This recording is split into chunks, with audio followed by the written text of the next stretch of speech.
y ahí ya vamos ya cerrando el repaso, ¿verdad? Y primera semana de junio empezaríamos ya con materia nueva, digamos, ya correspondiente al segundo nivel medio, porque el colegio estableció que de marzo a mayo se tratara, ¿verdad?, de reforzar los contenidos del año anterior, ¿ya? Y después hemos calculado, ¿verdad?, la cantidad de clases que de la primera semana de junio nos queda hasta ustedes, por calendario, se están yendo a mediados de noviembre, ¿no es cierto? Claro.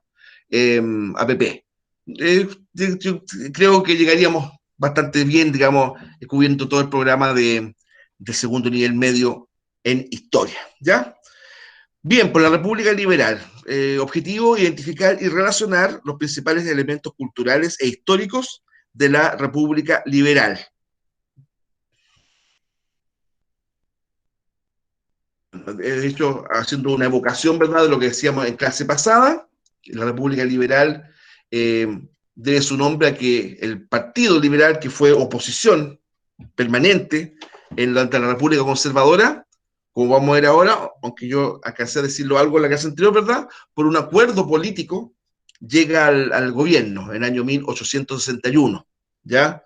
Los liberales en esta segunda etapa no van a cambiar la constitución, pero la van a ir reformando. Le hicieron muchas reformas y esta constitución autoritaria, típica del peluconismo, ¿cierto?, que consagraba un Estado muy fuerte, un poder ejecutivo eh, sin contrapeso prácticamente. Como yo dije, un rey sin corona era el presidente de la República. Bueno, entre la República Liberal, dentro de las reformas que este grupo empieza a introducir, ¿verdad?, es irle quitando poco a poco elementos de autoridad al presidente de la República y otorgándole más autoridad al Parlamento, lo cual va a derivar finalmente en la República Parlamentaria, que también nos vamos a ocupar en su momento dado, ¿ya? La República Liberal es un periodo de la historia de Chile que se extendió entre 1861 a 1891, 30 años, igual que el anterior, ¿verdad? Se caracterizó por el ascenso al poder del Partido Liberal, después de una división del Partido Conservador. Durante este periodo se promulgaron las principales reformas constitucionales que limitaron el poder del presidente y ampliaron el del Congreso Nacional, ¿ya? Se crearon las denominadas leyes laicas, cementerios laicos, matrimonio civil y registro civil. Eso, obviamente, entre muchas otras cosas. Ocurre que ¿por qué siempre se produce esa división del bando pelucón o el bando conservador, que después quedó dividido en dos grandes partidos? El Partido Nacional o monbarista, como veíamos en clase pasada, y el Partido Conservador ultramontano. Y fue un hecho anecdótico, un tema que en un momento dado ha sido algo absolutamente secundario. En la Catedral de Santiago, el sacristán mayor de la catedral despidió a un sacristán, es decir, un empleado de funciones, de verdad, de aseo de la catedral. Ocurre que dos sacerdotes apelaron ante el obispo porque estaban molestos por el despido de este funcionario, ¿cierto?, al cual estimaban bastante. Y el obispo le dijo que no, que estaba bien despedido. Y el tema no quedó ahí. Ellos acudieron ante la Corte Suprema, señalando, ¿cierto?, alegando que el despido de sacristán por su superior, que era el sacristán mayor, había sido injusto. Y la Corte Suprema acogió el recurso. Acogió el recurso. Es lo que en la época se llamó recurso de fuerza, que consistía en que la autoridad civil podía intervenir en asuntos de iglesia. Bueno, y ordenó más encima, la Corte Suprema ordenó al obispo, Rafael Valentín Valdivieso, ¿cierto?, reintegrar al sacristán despedido, a lo cual el obispo se negó, ¿ya? Y apeló al presidente de la República, mira los niveles que llevó el tema, el cual ratificó, Manuel Montt ratificó, ¿no es cierto?, la decisión de la Corte Suprema. Y el obispo, tosudo como era, no reintegró al sacristán a sus funciones. Y de hecho, él estuvo, ¿no es cierto?, detenido prácticamente en su casa. Bueno, después el tema se zanjó, ¿no es verdad? Los dos sacerdotes, ¿no es cierto?, retiraron este recurso, y bueno, y el secretario nunca volvió a trabajar ahí en la catedral, ¿ya? Pero quedó esa cicatriz política, porque unos señalaban, ¿verdad?, que el Estado, el gobierno civil, tenía la atribución de intervenir en asuntos de iglesia, ¿cierto? Lo que decían eso, la fracción del peluconismo que decía eso, formó lo que se llamó después el Partido Nacional, y otros que decían que la iglesia tenía un fuero de autonomía en relación al poder civil, y eso es lo que formaron el Partido Conservador Ultramontano, ¿ya? Y ahí se divide ese tema, y los conservadores ultramontanos se salen del gobierno y pasan a la oposición. E increíblemente se van a aliar con los liberales, formando la fusión liberal-conservadora, ¿ya? Y fundamentalmente ellos, ¿no es cierto? Después, cuando Antonio Varas renuncia a su candidatura, acuérdense que Antonio Varas era prácticamente de seguro iba a ser presidente de Chile, pero él dijo que no, ¿verdad? Porque su figura despertaba muchas pasiones, ¿no es cierto?, en contra de él, y se llevó a este candidato consenso que fue José Joaquín Pérez, ya que fue aceptado tanto por oficialistas como por la oposición, ¿ya? Y ahí tenemos el listado de presidentes del periodo. José Joaquín Pérez, ¿verdad? Fue el último que gobernó 10 años, entre 1861 y 1871. A poco andar, entre paréntesis, Pérez nombra dentro de su gabinete a ministros del Partido Liberal, es decir, de la oposición. Eso provocó que su partido, el Partido Nacional, se saliera de su gobierno, se notó increíble, ¿ya? Y pasar a la oposición del Partido Liberal. Entonces se produce ahí como un cambio ahí. Los liberales y conservadores, que estaban aliados, ¿verdad?, pasan al gobierno, y los nacionales pasan a la oposición, junto en un partido que se había formado hace muy poco, el Partido Radical. O sea, las fuerzas de gobierno eran liberales y conservadores después, y las fuerzas de oposición, nacionales y radicales. Bueno, después de Federico Rásuriz, 1871 a 1876, ahí vamos a ver por qué disminuyó los años. Aníbal Pinto, 1876 a 1881. Domingo Santa María, 1881 a 1886, y termina este periodo con una guerra civil, ¿verdad? Balmaceda y todo el tema trágico que implicó su figura y su mandato, 1886 a 1891. ¿Ya? Y yo diría que es uno de los periodos más importantes por las reformas que se hicieron, pero lamentablemente este periodo que implicó mucho ideas y medidas progresistas para Chile, lamentablemente terminó en los campos de batalla. ¿Ya? Se produce una guerra civil. Incluso las Fuerzas Armadas se dividieron. Uno apoyaban a Balmaceda y otros apoyaban a su oposición. ¿Ya? Y ahí termina el periodo y empieza la República Parlamentaria. ¿Ya? Bueno, y ahí tenemos, ¿verdad?, algún tipo de medidas tomadas por la República o dentro de los gobiernos de la República Liberal. En política se realizan profundas reformas a la Constitución. Y ahí después vamos a hablar de una ley que es muy importante, partiendo por el tema del periodo presidencial. Después aumenta los derechos y libertades políticas. Esas son reformas liberales, porque el Partido Liberal siempre pugnó por eso, quitarle la atribución al presidente de la República y darle más derecho a la gente. Y un fuerte conflicto entre el Estado y la Iglesia Católica, claro, porque la Iglesia Católica, ¿verdad?, siguió siendo religión oficial, eso, pero ya no era tan decisivo Profe, su... disculpe, ¿Sí? ¿qué había dicho del Partido Liberal? El Partido Liberal, cuando estaba en la oposición durante la República Conservadora, siempre ¿Ya? pugnó, luchó por otorgarle más derechos a la ciudadanía, ¿ya? Pero pensemos en derechos más Mm. bien políticos, ¿ya? No derechos sociales como hoy día se entiende, digamos. Pero hay que pensar que ese tiempo el concepto de libertad, de democracia, era más bien formal, del rito del voto, digamos. No se entendía la democracia como un mecanismo para beneficiar la vida cotidiana de la gente, no iba por ese lado. Pero de todas Ah, formas, ya, no era en el aspecto social, sino de la política. y sobre todo los derechos cívicos, la participación, ¿verdad? El temita, por ejemplo, de quitar el requisito del sueldo o del bien raíz de los votantes. ¿Se acuerdan que hablábamos en la casa anterior? Entonces, eso los liberales lograron sacarlo. El votante no tenía que demostrar que tenía una propiedad, por ejemplo, o un sueldo, un bien raíz. No, eso lo Ya. sacaron, ¿cierto? Eh, los derechos sociales todavía falta empiezan a surgir tímidamente por ahí por el comienzo del siglo XX, ya con los primeros movimientos obreros, ¿verdad? Etcétera. Ese tiempo no todavía, era más bien derechos cívicos y políticos. Libertad de expresión, libertad de reunión, libertad de asociación, es lo que implica los derechos de esa naturaleza, ¿ya? Y el principal damnificado fue la Iglesia Católica, sin duda, porque hay que pensar que la Iglesia Católica tenía un estatus de religión oficial, ¿no es cierto? En el fondo, el catolicismo dictaba en el fondo lo que debía practicar o no practicar la República, ¿ya? Entonces, eso también los liberales lo cuestionaban. Claro, porque si ellos eran defensores, por ejemplo, de la libertad de conciencia, no podían aceptar que fuera solamente una iglesia la permitida y las otras prohibidas.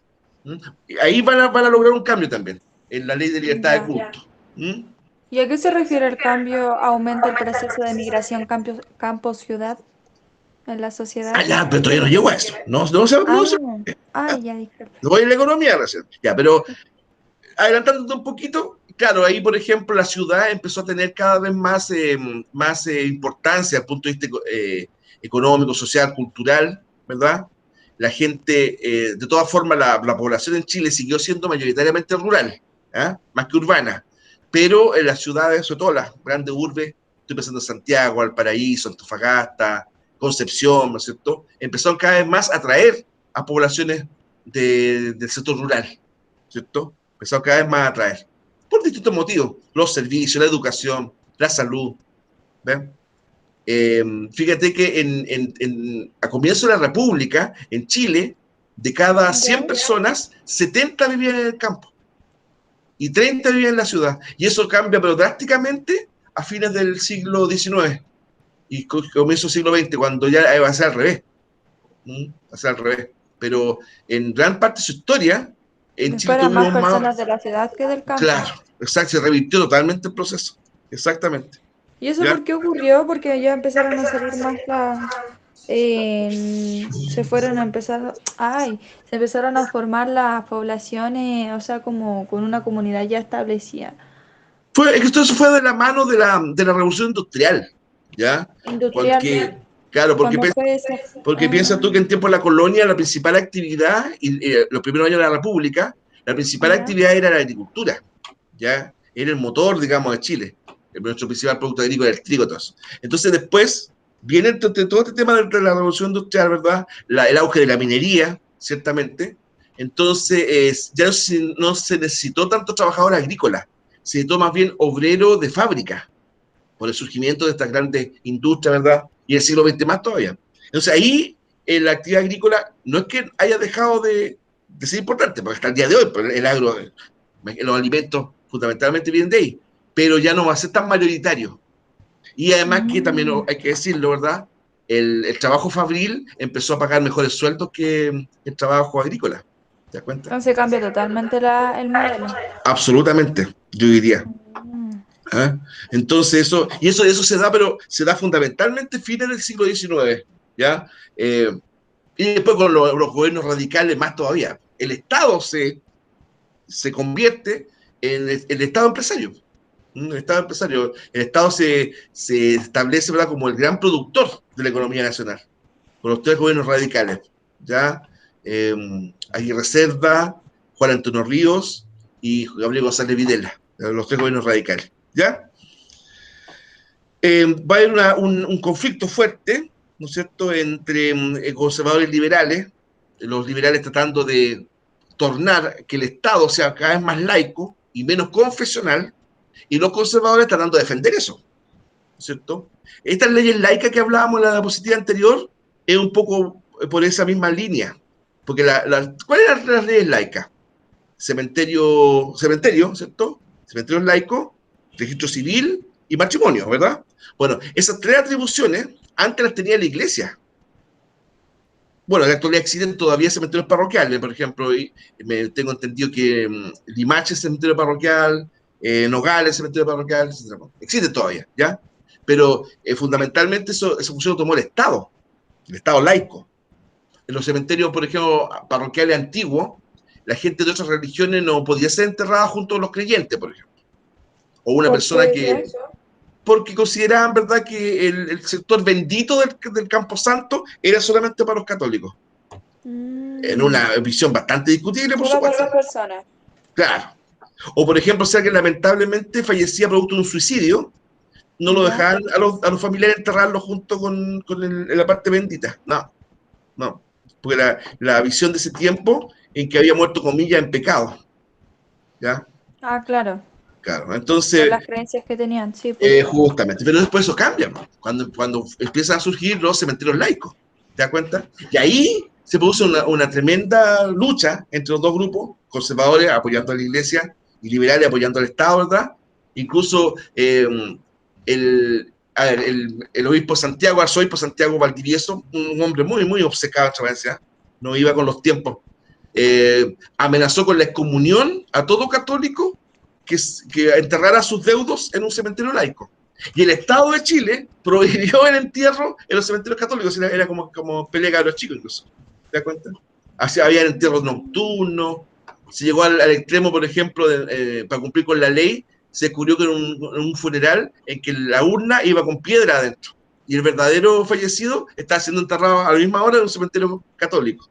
O sea, una cosa bastante, casi, insisto, casi como si no fuera tan triste el tema de una muerte, digamos, sería hasta chistoso, digamos, que en un ataúd para despistar, en un ataúd habían piedra dentro.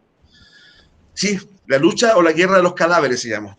Pues esta pelea, digamos, cuál era el... Después finalmente se dictó una ley en que se dejaba al arbitrio de cada familia el decidir si quería ser enterrado en un cementerio, su pariente, ¿verdad? En un cementerio laico o un cementerio católico. ¿Mm? Eh, bueno, y como ahí dice también, aumento en los sectores medios y nacimiento del proletariado. Hay que tener proletariado, ¿verdad?, como clase o grupo, fundamentalmente masa trabajadora, ¿ya? Una más. De la clase media, ¿no? No, no, la clase media es más bien estaba formada por profesionales de la naciente Ah, universidad. No, aquí estamos hablando de obreros, fabriles, el proletariado. La palabra proletariado es un término que inventó Marx, el creador del marxismo, que es la base del comunismo, ¿verdad? En que este señor decía que el proletariado, su única riqueza era su prole, es decir, sus hijos, prole, hijos, ¿ya? Y, y ahí el concepto proletariado, como ese concepto clase trabajadora. La clase media también va a surgir en esa época, pero un poquito después, ¿ya? Bueno, ¿qué reforma impulsaron los liberales? Limitación del uso de las facultades extraordinarias del presidente en la declaración del estado de sitio. Después se limitó, se precisó en qué circunstancias el presidente de la República podía decretar estado de sitio, conmoción interna, guerra exterior, etc. Se estableció la causal. Y tenía, ¿verdad?, que contar con el acuerdo, ¿verdad?, del Congreso. La incompatibilidad de cargos de nombramiento presidencial y cargos electos. No se podían suspender las libertades públicas ni detener a los parlamentarios. Eso se llamó fuero parlamentario, ¿ya? O sea, por ejemplo, esto está vigente, si un parlamentario comete un delito, cualquiera que sea, lo primero que hay que hacer ante la Corte Suprema o Corte de Apelaciones, dado el caso, pedir el desafuero del parlamentario. Y después que se obtiene, a partir de los méritos, ¿verdad?, que la Corte señala, ahí recién se le puede ordenar su detención si ha cometido un delito. Eso se llama fuero parlamentario, ¿ya? En un comienzo, la Constitución del 33 permitía que un cargo, por ejemplo, como subsecretario, intendente, podía ser al mismo tiempo parlamentario. Eso después se prohibió, ¿ya? Ningún integrante del Poder Ejecutivo podía ser miembro del Poder Legislativo, ¿ya? O sea, ministro, subsecretario, intendente, gobernador, todos esos cargos ejecutivos eran incompatibles con el Poder Legislativo, ¿ya? Es decir, senadores y diputados. También se redujo el quórum para las sesiones de ambas cámaras del Congreso Nacional.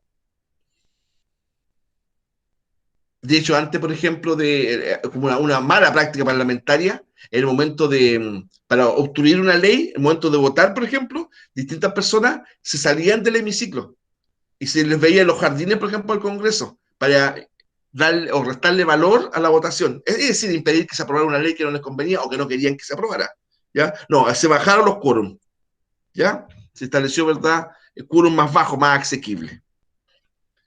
Después, simplificación del sistema de acusaciones hacia los ministros de Estado. ¿Ya? En la actualidad, ¿verdad?, el sistema es el siguiente. Se acusa al ministro de Estado en la Cámara de Diputados. Ahí está la acusación, ahí de origen. La Cámara aprueba o rechaza la acusación por mayoría de votos. Si se aprueba la acusación, pasa al Senado. Y ahí finalmente se falla.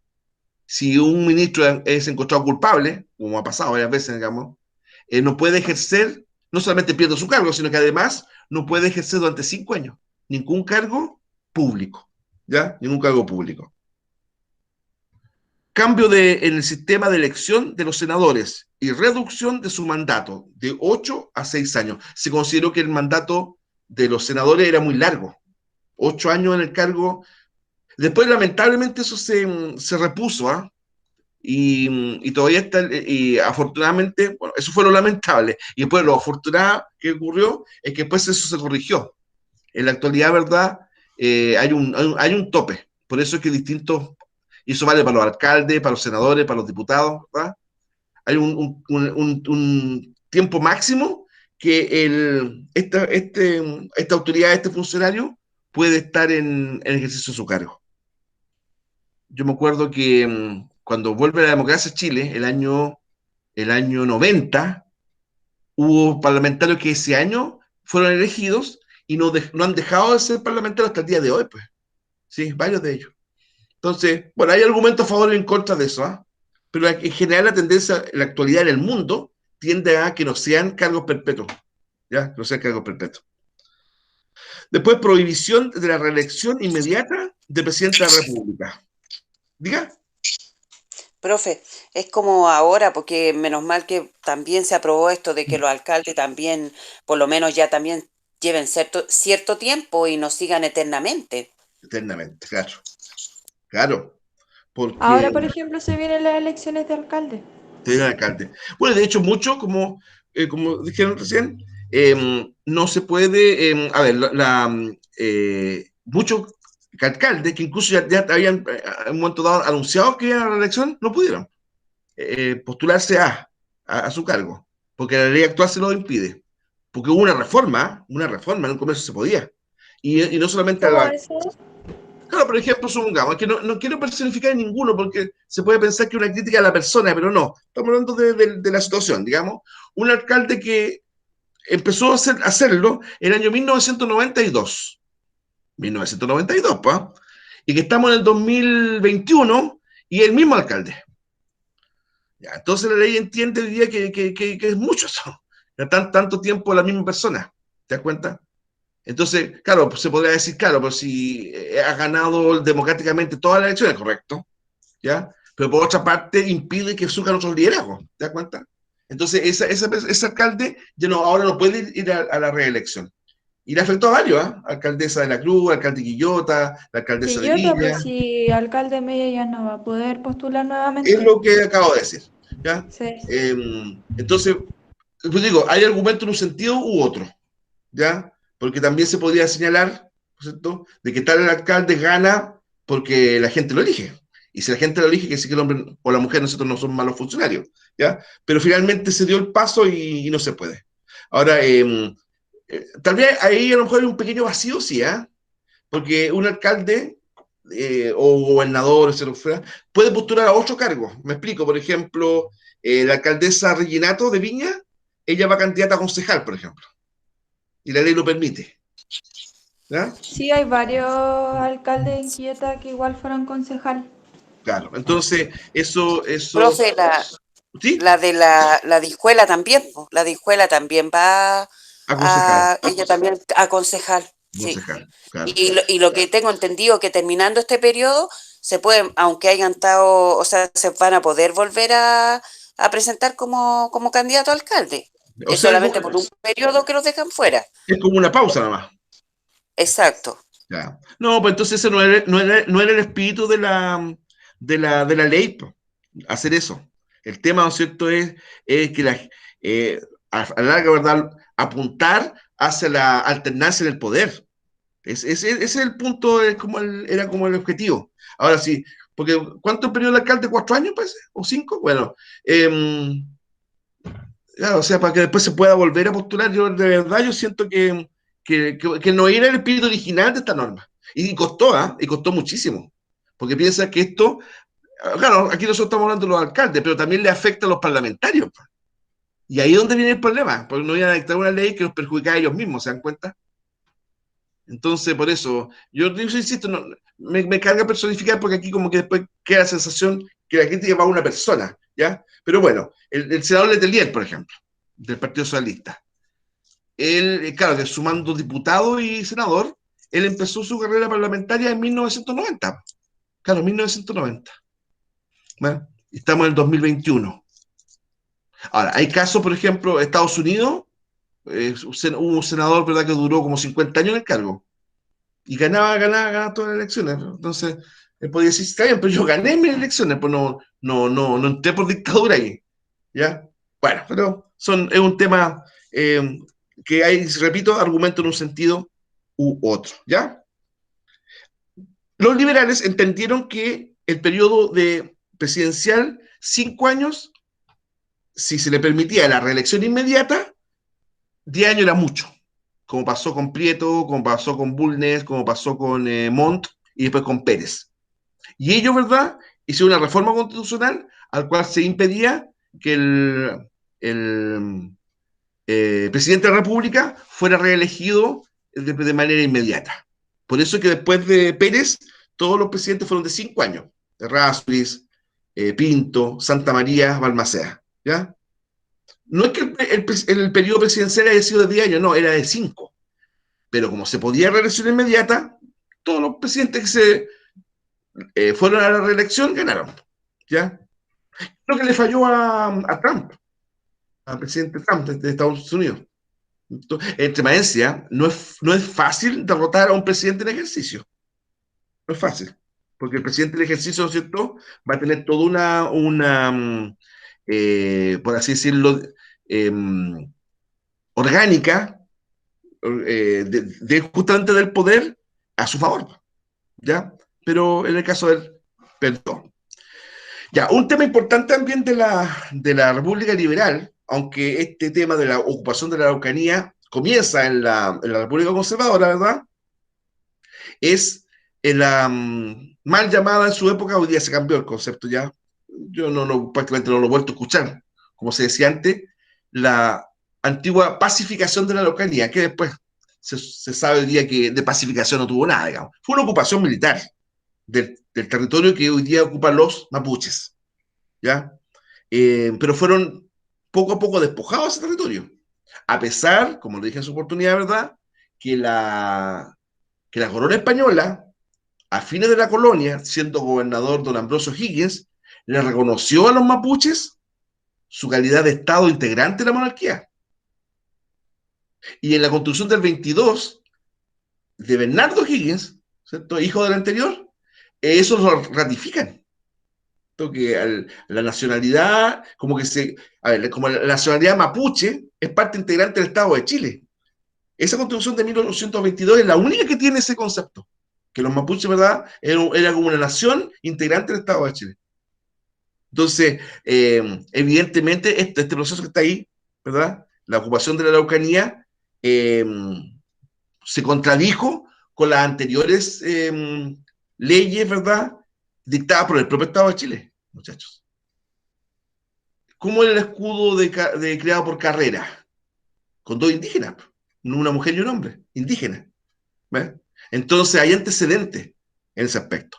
Bueno, la ocupación de la Araucanía, zona ubicada entre los ríos Biobío por el norte y Tolten por el sur, fue una guerra y aculturación de los territorios de los indígenas mapuches, que inició Chile en 1861, durante la presidencia de José Joaquín Pérez. O sea, este proceso fue empezado durante la República Liberal, que se suponía tenía más sensibilidad frente al tema mapuche que los conservadores, se suponía, y que se prolongó hasta 1883, bajo el gobierno de Domingo Santa María, ¿ya? Bueno, ahí en ese año, en 1883, ¿verdad?, se produce la fundación de Temuco y el proceso termina. La ocupación de la Araucanía implicó la entrada total de la zona de Arauco a la efectiva soberanía del territorio de Chile. Claro, porque lo que pesaba, por lo menos en el argumento que se daba, ¿verdad?, es que esta tierra en manos de los mapuches, comillas, estaba perdida, digamos. No era explotable económicamente. Entonces era necesario someter el territorio que históricamente era de los mapuches, ¿verdad?, al Estado de Chile. Pero ¿cómo hacerlo? Porque tampoco era tan simple. Por geografía, por belicosidad, etcétera. Bueno, y ahí se pone en práctica el plan sugerido por el militar Cornelio Saavedra. Este coronel, ¿no, verdad? Él propone un plan de avance paulatino del ejército chileno en territorio mapuche. ¿Ya? Un avance lento, lento. Como creando fuertes militares, repoblando zonas, ¿ya? Pero también, como ahí sale, también se dieron batallas. Por ejemplo, el combate de Quechereguas, en donde las tropas chilenas, ¿verdad?, dirigidas por el militar Pedro Lagos, héroe después de la Guerra del Pacífico, ¿ya?, se enfrentan, ¿cierto?, a los mapuches, ¿verdad?, en la batalla de Quechereguas. Y aquí, en esta otra imagen, ¿verdad?, tenemos al propio Cornelio Saavedra dialogando con distintos jefes mapuches.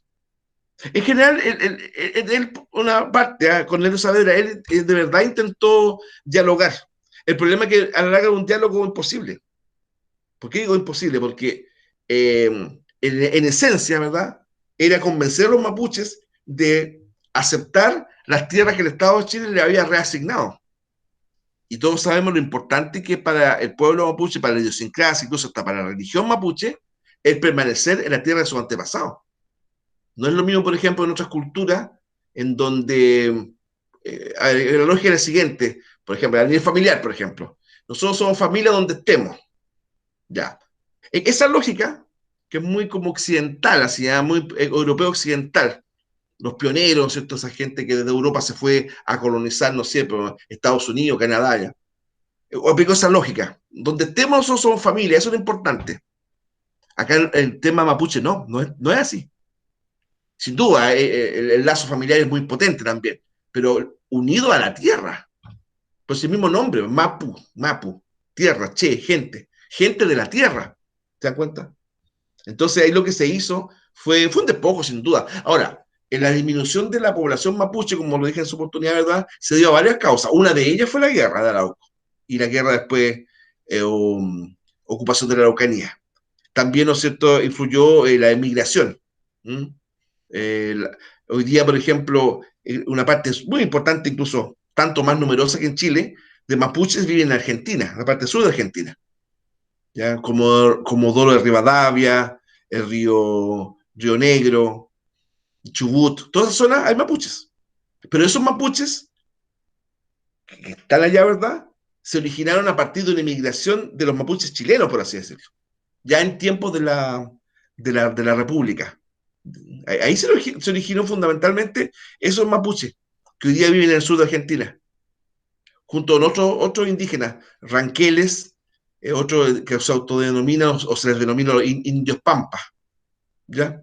La comunidad indígena argentina es bastante numerosa, ¿eh? Muy numerosa. Lo mismo que los diaguitas argentinos, también, muy, muy numerosos. Bueno, la ocupación de la Araucanía implicó, ya como dije yo, la entrada total de la zona de Arauco a la efectiva soberanía del territorio de Chile. De ese modo, el gobierno chileno llevó finalmente a cabo uno de sus principales proyectos de Estado, anhelado incluso desde la época de los españoles, quienes en el periodo colonial no lograron instalarse en la Araucanía, debido a la resistencia llevada a cabo por los indómitos mapuches. Y después no solamente no lo intentaron más, sino que empezaron a celebrar acuerdos con los mapuches, los llamamos parlamentos, si ustedes se acordarán.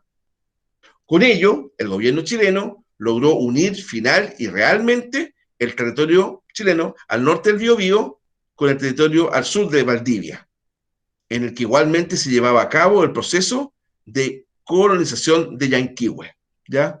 Ahí se trajo, ¿verdad?, a colonos de nacionalidad alemana, como vamos a ver después, ¿ya? Entonces, el proceso repito, de ocupación de la Araucanía se inicia en 1861, bajo el gobierno de José Joaquín Pérez, a propuesta de un plan señalado por don Cornelio Saavedra, que era un ingreso paulatino, lento, pero bastante constante de tropas chilenas en el territorio mapuche, ¿ya? Y eso culmina, incluso después de enfrentamientos armados, ¿verdad?, en 1883, con la fundación de Temuco. Y ahí se estabiliza, un tiempo, digamos, se estabilizó. Pero la reivindicación del pueblo mapuche se mantiene hasta el día de hoy.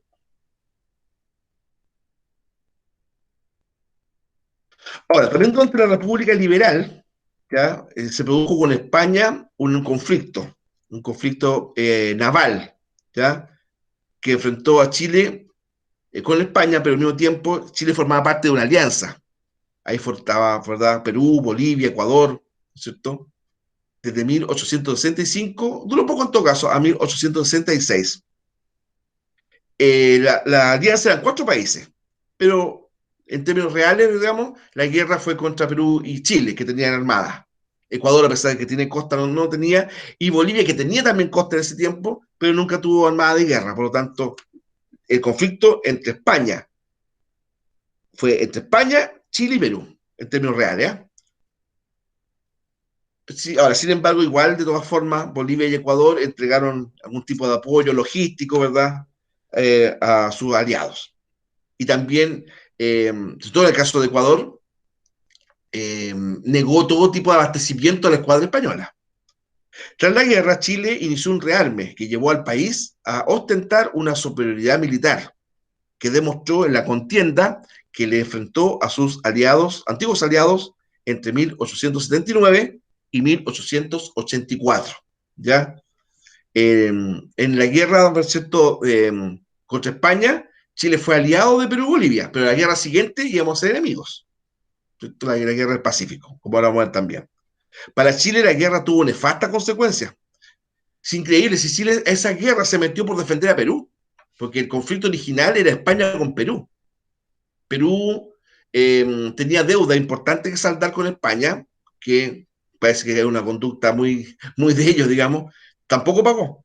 Le debía plata a Chile, pero bueno, Chile no lo cobró nunca, ¿ya? Pero España sí, pues. Y España, ¿verdad?, se presentó con una escuadra en el Pacífico con el objetivo de capturar o retener la isla Guaneras Chincha. Guanera, ¿verdad?, porque era un importante centro de producción de guano, de aves, que se usaba como abono en ese tiempo. La isla Chincha, de importancia económica para Perú. España dijo que iba a retener la isla Chincha mientras Perú no pagara la deuda. Pero de parte, muchos países americanos, entre ellos Chile, se vio en esta actitud del gobierno de España como un neocolonialismo, es decir, como un intento de recuperar su poder, ¿verdad?, a nivel colonial. Y de hecho, Chile, por ejemplo,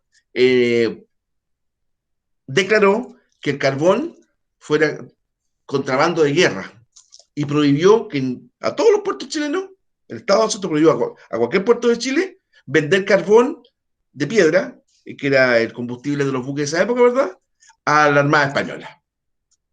Y los españoles vieron eso un gesto de hostilidad y nos declararon la guerra. Ese es el problema. O sea, hubo una exigencia ahí, ¿eh? Una saludo al pabellón español con 21 cañonazos, públicas disculpas, lo cual Chile no acepta, ¿verdad? Y fuimos a la guerra. Increíble. La guerra entre Chile y España, entre Chile y España, fue declarada antes que entre España y Perú. Y eso que Perú era el país causante, por así decirlo, de esta contienda. Bueno, como él dice, ¿cierto?, fue bastante mal no fue esta guerra, ¿ya? Si es cierto, España nunca pudo desembarcar tropas porque no traía tropas de desembarco, pero no hizo pedazo de nuestro puerto de Valparaíso, como se ve en esa imagen, ¿verdad? Esos humos que están ahí, ¿ya? Es porque pasaba las semanas, meses, y España no sacaba nada en limpio de esta guerra. Entonces ordenó al comandante de la flota española retirarse del Pacífico, pero antes destruir tanto Valparaíso como el puerto del Callao, en Perú, ¿ya?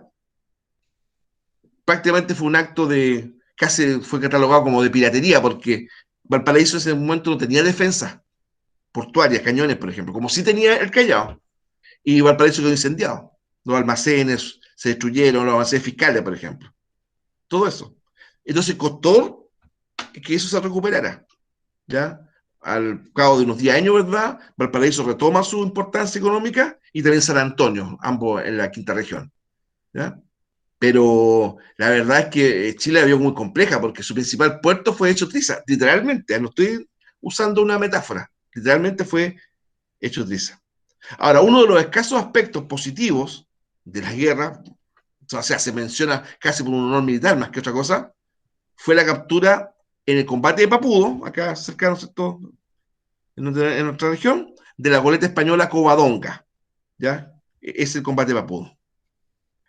A manos de la corveta chilena Esmeralda.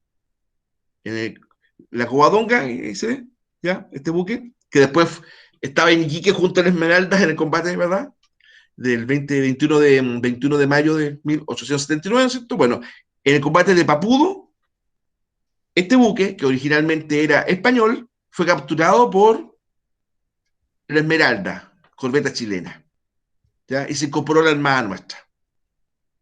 Pero de todas formas, o sea, este era un buque menor, el que capturamos. En ningún caso la Covadonga pudo haber sido decisiva después en la guerra con España, no. No, y de hecho después el gobierno de Chile nunca expuso a esos buques, ¿verdad?, contra las naves españolas, porque habían sido hundidos con bastante facilidad incluso. ¿Ya? Se refugiaron en los estrechos de Chiloé, en la isla de allá de Grande Chiloé. Como eran buques de menor calado, buques más chicos, digamos, eh, lograron esconderse por allá y cuando fueron descubiertos por la Armada Española, en el combate adaptado, los buques españoles, como eran más grandes, no pudieron acercarse porque iban a encallar por en ese lugar, ¿verdad? El fondo marino estaba muy chico, muy bajo, mejor dicho, muy bajo, ¿ya? Y prefirió mejor dejarlo y no meterse a fondo ahí, ¿ya? Bueno, este que está ahí ahora, a continuación, es tal vez el conflicto más importante de Chile durante el siglo XIX, la Guerra del Pacífico. ¿Ya? Conflicto, ¿verdad? Se produjo en total de conflictos entre 1879 y 1884. Enfrentó a Chile contra los aliados Perú y Bolivia. ¿Ya? La guerra se desarrolló en el Océano Pacífico, en el desierto de Atacama y en las serranías y valles peruanos. En lo que es territorio actual de Bolivia, por ejemplo, nunca hubo combate. No. En ese tiempo, y durante 13 años, ¿verdad? Bolivia fue dueña de la actual región de Antofagasta. Y ahí, digamos, bueno, fue el desembarco de Antofagasta, ¿verdad? Y el combate de Calama o combate de Cerro Topater. Eso podría ser el único combate que se efectuó, bueno, hoy día en Chile, eso, ¿verdad? Pero en ese tiempo era Bolivia, el único. Todo el resto fue el territorio peruano, ¿ya? En este conflicto Chile salió victorioso y obtuvo las siguientes consecuencias. Número uno, Chile extendió hacia el norte su frontera, quedando perpetuamente en poder de las provincias de Tarapacá y Antofagasta. Ya, cuando el Estado boliviano dice que tuvo mar, tiene razón en alguna medida. ¿Ya? ¿Por qué motivo? Porque si bien es cierto, Bolivia durante la colonia siempre fue una provincia, una división territorial española mediterránea, es decir, ellos no tenían salida al mar, ¿ya? Pero después Bolivia, siendo independiente, firmó un tratado con Chile, el tratado de 1866, y en ese tratado Chile reconoce la salida al mar de Bolivia.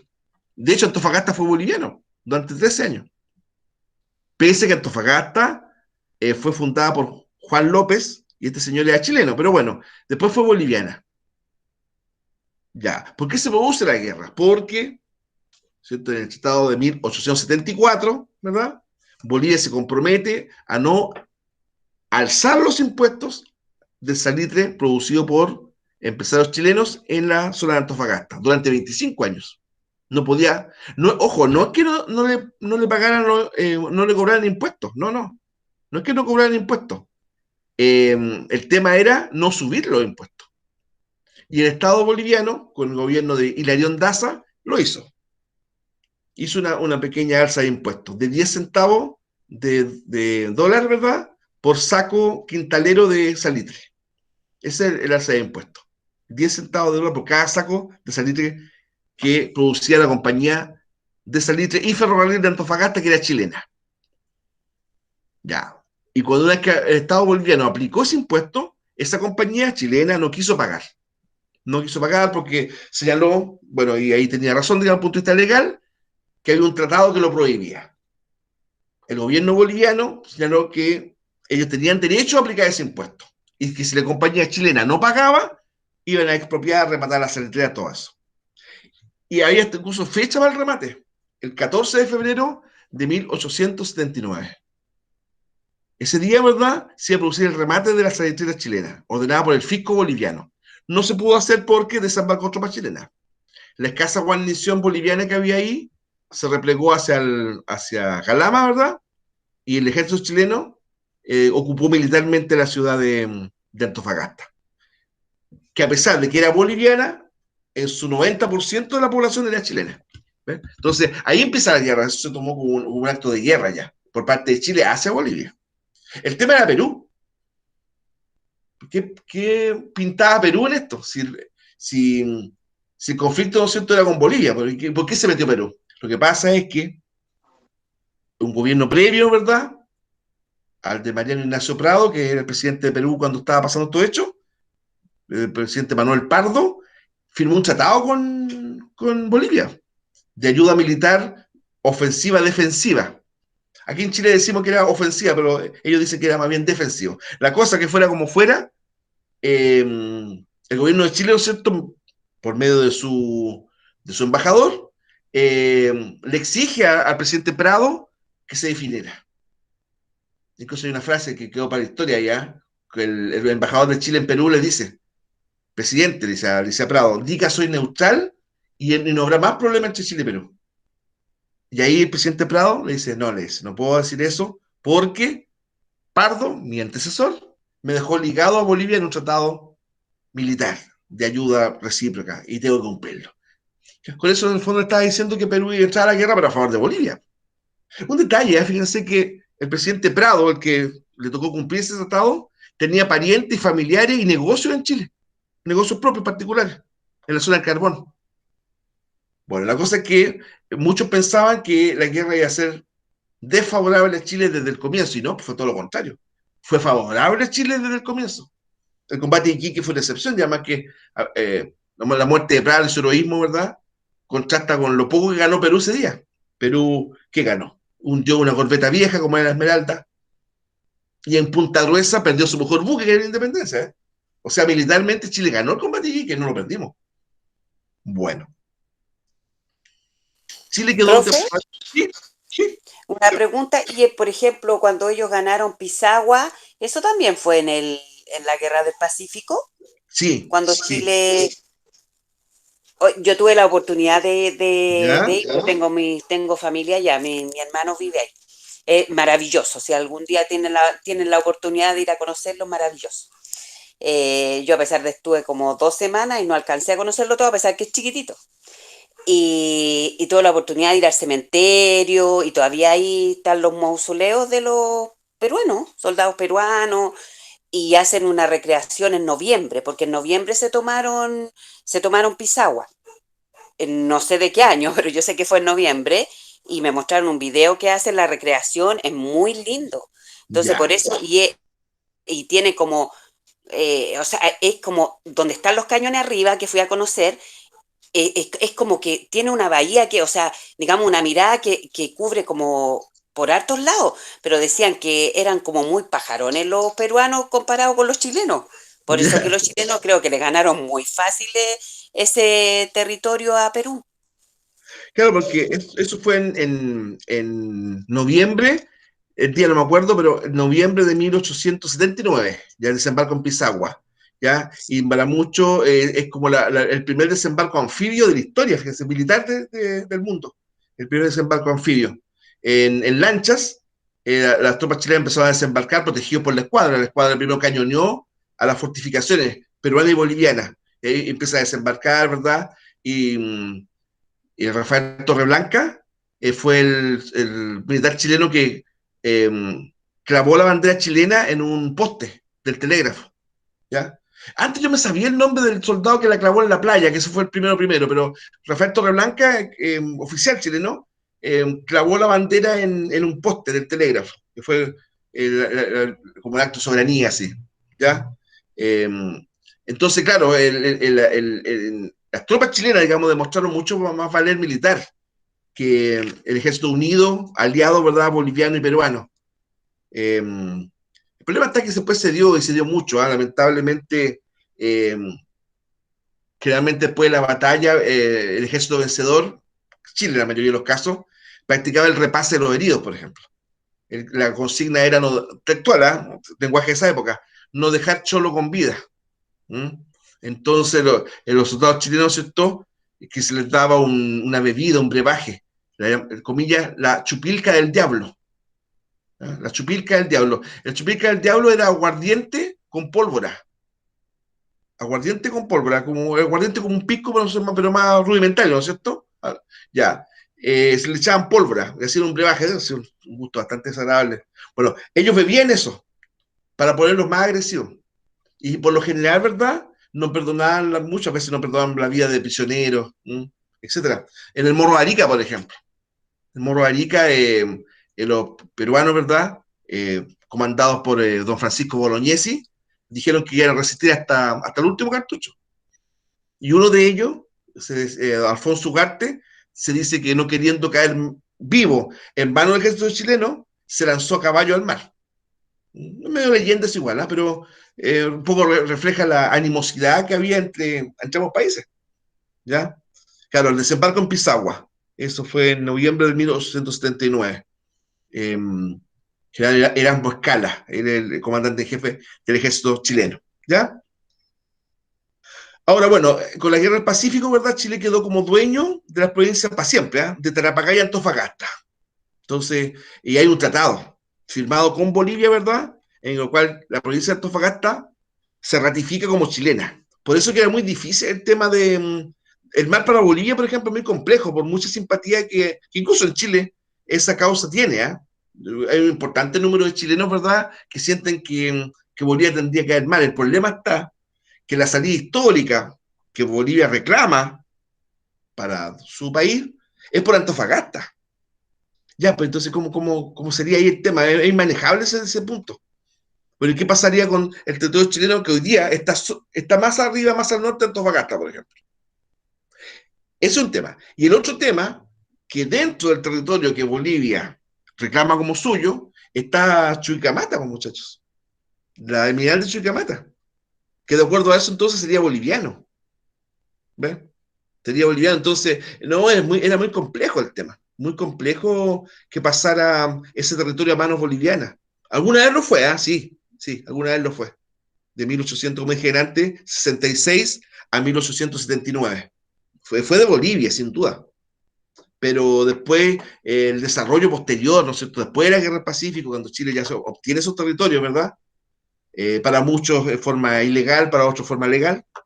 Claro, porque el vencer una guerra te da derechos, ¿sí?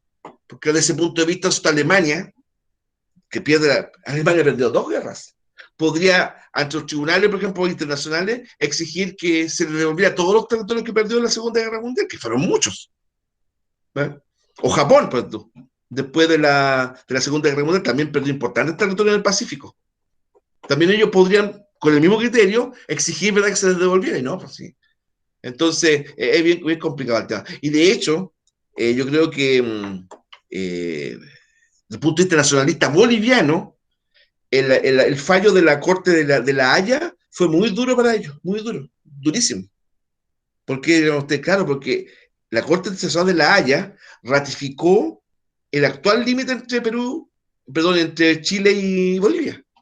Claro. Entonces prácticamente ya cerró la puerta, jurídicamente hablando, de cualquier intento boliviano que por la vía del derecho, ¿cierto?, recuperar esa salida del mar. ¿Ves? Sí, de verdad, es lo que le voy a decir, es cierto. La vez que Bolivia estaba más cerca de recuperar el mar, fue en dictadura. Claro. Eh, Chile estaba al borde de la guerra con Argentina. Con Argentina. Entonces, y siempre se decía que en un momento dado, Perú y Bolivia iban a apoyar a Argentina contra Chile. ¿Ya? Eso yo me acuerdo haberlo escuchado. ¿Ya? esa guerra fue, o casi guerra, fue el año 78. El docente que le habla tenía 10 años en ese momento, ¿ya? Y me acuerdo que se decía, ¿no? Como siempre fui viejo chico, me gustaba meterme en las conversaciones de los grandes, que Bolivia y Perú se iban a meter en la guerra a favor de Argentina.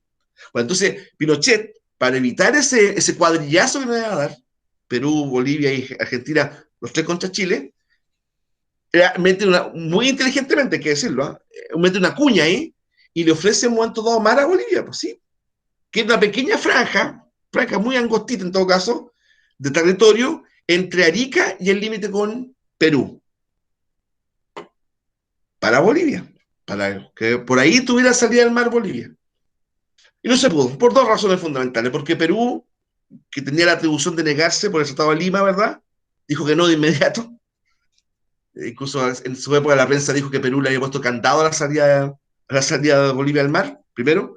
Y segundo lugar, porque Chile también vio la posibilidad que, ya si le íbamos a dar esa franja de salida del Pacífico, que Bolivia, en territorio boliviano, nos concediera un terreno parecido en cuanto a superficie. A lo cual Bolivia nunca contestó en forma concreta, ¿verdad? El tema se diluyó y la cosa final quedó en nada. Pero de verdad, en esa oportunidad, Chile de verdad tuvo a punto de devolverle, aunque sea muy pequeñamente, porque era una cuestión muy chica en todo caso, 10 kilómetros, una salida al mar a Bolivia. Y en ese mismo contexto, de separar a Perú, Bolivia de Argentina, es que también Pinochet le ofreció a Perú, muchachos, devolverle el Huáscar. También estuvimos cerca de devolverle el Huáscar. Hace poco un político que lo sacó a la palestra, el tema del Huáscar, el buque, ¿no es cierto? Que es una reliquia, el Huáscar es un museo. Ahí murió Prat, murió Grau, peruano, ¿no es cierto? Murió Thompson, chileno. Los tres comandantes que murieron en el Huáscar. Es una reliquia, es un museo, muy, muy bonito, en tiempo de normalidad, ¿no es cierto? Dios mediante un día llegue, vuelva, si tiene la posibilidad de visitar el Huáscar en Talcahuano, estaba en refacción en todo caso, tiempo atrás, por la pandemia lo refaccionaron. No podía navegar, si el Huáscar es imposible navegar, porque es, insisto, una reliquia histórica.